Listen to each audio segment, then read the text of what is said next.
వేములవాడ శ్రీ రాజరాజేశ్వర స్వామివారి అనుబంధ దేవాలయమైన భీమేశ్వర ఆలయ పరిసర ప్రాంతాల్లో పాము సంచారం భక్తుల్ని భయభ్రాంతులకు గురి చేసింది. రాజన్న దర్శనం తర్వాత భీమన్న ఆలయంలో దర్శనం కోసం వచ్చిన భక్తులు సులభ్ కాంప్లెక్స్ దిశగా వెళ్లే సమయంలో అకస్మాత్తుగా ఓ పాము ప్రత్యక్షమైందని హన్మకొండకు చెందిన భక్తులు వివరించారు. పామును చూసిన వెంటనే అక్కడున్న భక్తులు ఉలిక్కిపడ్డారు. ఈ ఘటనపై భక్తులు తీవ్ర ఆందోళన వ్యక్తం చేస్తూ ఆలయ అధికారులు ప్రత్యేక చొరవ తీసుకుని పరిసర ప్రాంతంలో తరచూ కనిపిస్తున్న విష సర్పాల సంచారాన్ని అరికట్టేందుకు తక్షణ చర్యలు తీసుకోవాలని కోరుతున్నారు.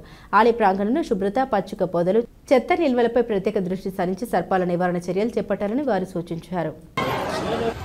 హన్మకొండ నుండి వేములవాడ దర్శనానికి వచ్చినాం. బాత్రూమ్ వచ్చి సులభ్ కాంప్లెక్స్ కాడికి వస్తే పాము తిరుగుతుంది.